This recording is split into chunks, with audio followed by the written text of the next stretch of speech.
ওর যদি খালি ইউনিয়ন চেয়ারম্যানে বলে ওকে বলিস তো একটু দেখা করতে, ও লুঙ্গি কুন্ডা পড়বে, টেনশনে পড়ে যাবে, যাইতে হবে রে।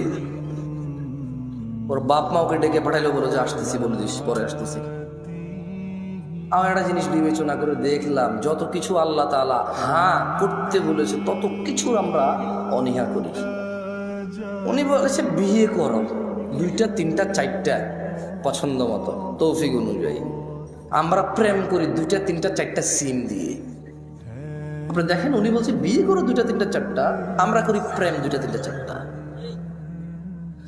উনি বলেছে, মুহাম্মদ সাল্লাল্লাহু আলাইহি ওয়াসাল্লাম বলছে তোমরা বেশি বেশি বাচ্চা কাচ্চা নাও, তাহলে আমার উম্মত ভারী হবে, কিয়ামত আমি বিশাল এক জনসমুদ্র নিয়ে ইনশাআল্লাহ জান্নাতে প্রবেশ করব।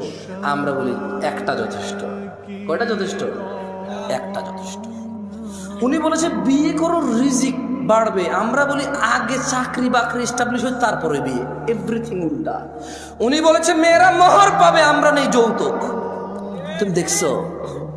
একটু চিন্তা করে দেখো না। উনি বলছে দাড়ি রাখো, আমরা কাটি। উনি বলছে নখ কাটো, আমরা নখ এত লম্বা রাখি। তুমি বুঝতেছো না ভাই, আসলে এটা ও নখ রাখার শখ না, জাস্ট আল্লাহর বিরুদ্ধাচারণ করা, রাসূলের বিরুদ্ধাচারণ করাই হচ্ছে ওর উদ্দেশ্য। ওর জীবনের একটা এইম হয়ে গেছে। এই যে এখানে দাড়ি কাটা মানুষগুলো বসে আছে, ওর যদি বলা হয় এই দাড়ি যদি তুই না কাটিস ভাই তোর কি লস, একটা লস দেখাইতে পারবে না। কয়টা লস দেখাইতে পারবে না? একটা সিঙ্গেল লস দেখাইতে পারবে না। ওর যদি সাইন্টিফিকলি ডাক্তার, আমি তো ডাক্তার না, তবে এখন সাইন্টিফিকলি ডাক্তাররা যে দাড়ি কাটার কতগুলা ক্ষতি, আমি একটা আর্টিকেল পড়তেছিলাম, 17টা ক্ষতি আছে দাড়ি কাটা। কয়টা ক্ষতি? এর মধ্যে হরমোন কমে যায়। কি কমে যায়?